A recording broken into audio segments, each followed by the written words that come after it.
The scene unfolds on a quiet street in a suburban neighborhood. A white police officer, confident in his authority, pulls over a sleek black SUV for a minor traffic violation. As he approaches the vehicle, he notices the driver is a distinguished black man in full military uniform, his medals glinting under the sun. This is no ordinary citizen. It's a four-star general of the United States Army. The officer's demeanor quickly shifts as the situation escalates. Ignoring the man's calm explanation, the officer insists on asserting control. What starts as a routine stop spirals into an alarming display of misjudgment and prejudice. But the general remains composed, his quiet authority cutting through the tension.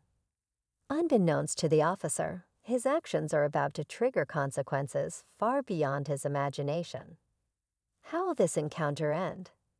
Stay tuned to see how justice unfolds in a moment that will leave everyone speechless.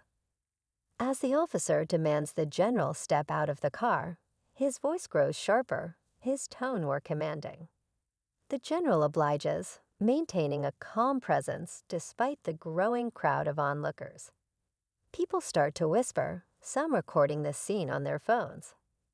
It's clear this isn't just another traffic stop. It's turning into something much bigger. The officer, unaware of the storm he's brewing, questions the general's identity. The medals and uniform mean little to him as he insists on seeing identification. The general, calm but firm, explains who he is and why he's in town. But the officer, blinded by assumptions, interrupts, dismissing his words as excuses.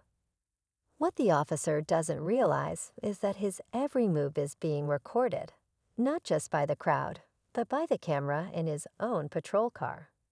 The general's composed demeanor hints at a man who knows this moment will have lasting repercussions. The tension thickens as the officer decides to cuff the general, claiming he's resisting orders. Guests ripple through the crowd, their phones capturing every second. The general raises his hand slightly, his voice steady as he says, "Officer, you're making a mistake. I urge you to reconsider." But his calm warning only seems to fuel the officer's determination. Meanwhile, a young woman in the crowd recognizes the general. She whispers to those around her, explaining that he's a decorated war hero, someone who has led missions to protect the very freedoms they enjoy. Murmurs of disbelief and outrage spread like wildfire. Still, the officer remains oblivious, focused solely on asserting control. Inside the general's car, a military-issued briefcase sits locked on the passenger seat, a subtle but powerful symbol of his rank and responsibility. The officer notices it but doesn't ask questions, too caught up in his assumptions.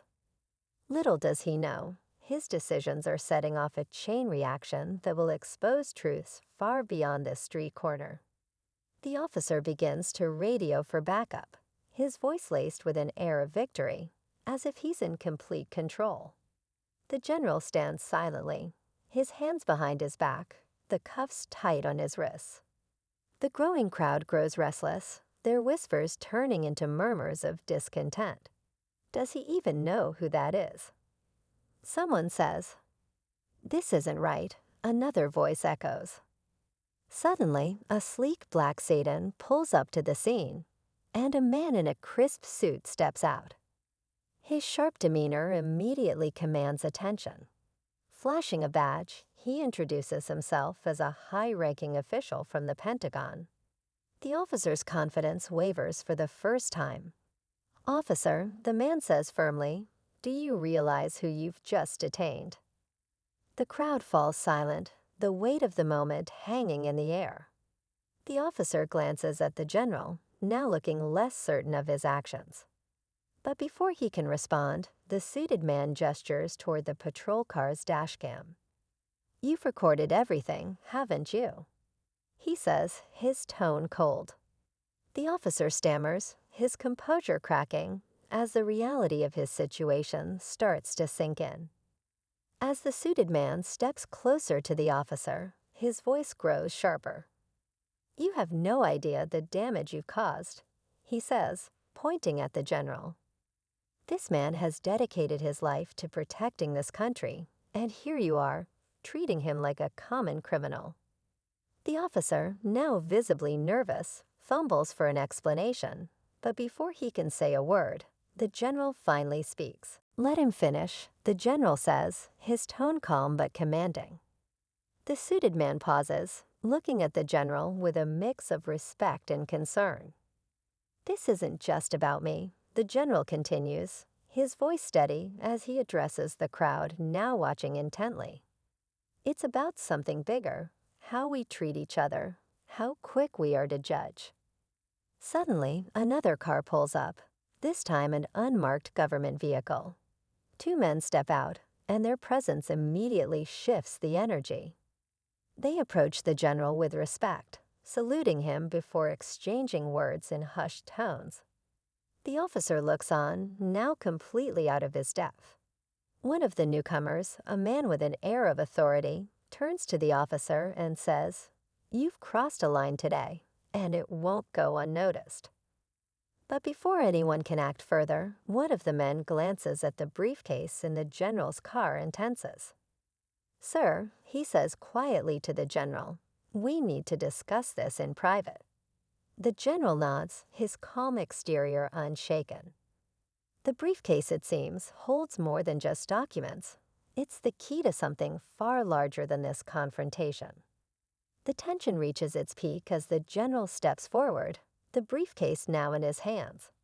The officer, pale and silent, watches helplessly as the general opens it, revealing classified documents marked with high security clearance stamps.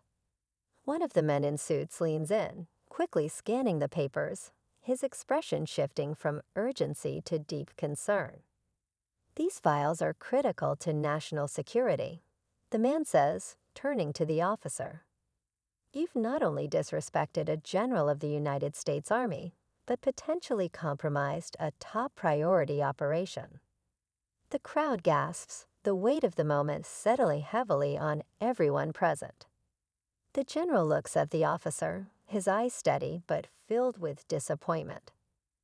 "I fought battles abroad to protect freedoms here," he says quietly.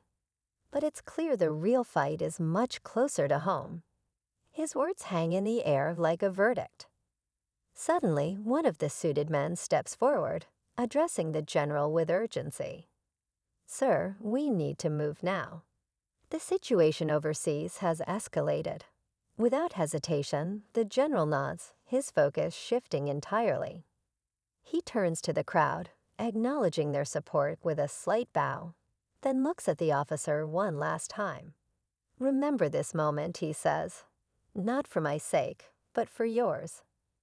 As the general's convoy drives away, the officer stands frozen, realizing the depth of his mistake. The crowd begins to disperse, murmuring about what they've just witnessed. But just as it seems the moment is over, a bystander approaches the officer, holding up their phone. "You're already all over the internet," they say. "This isn't going away anytime soon." The officer's face falls, and the weight of accountability finally sinks in. In the days that followed, the incident spread rapidly across social media and news outlets, sparking heated discussions about respect, accountability, and the biases that linger in society. The general's composed response became a symbol of dignity and leadership, reminding people of the importance of standing firm in the face of injustice. The officer, now under investigation, faced intense scrutiny. For him, it was a hard lesson about the power of actions and assumptions. Meanwhile, the general continued his mission, leaving behind a powerful message that resonated far beyond that small suburban street. The community, inspired by the general's grace, held open forums to address the deeper issues the encounter brought to light. Conversations grew, bridging divides and fostering understanding. In the end, the incident became more than just a story.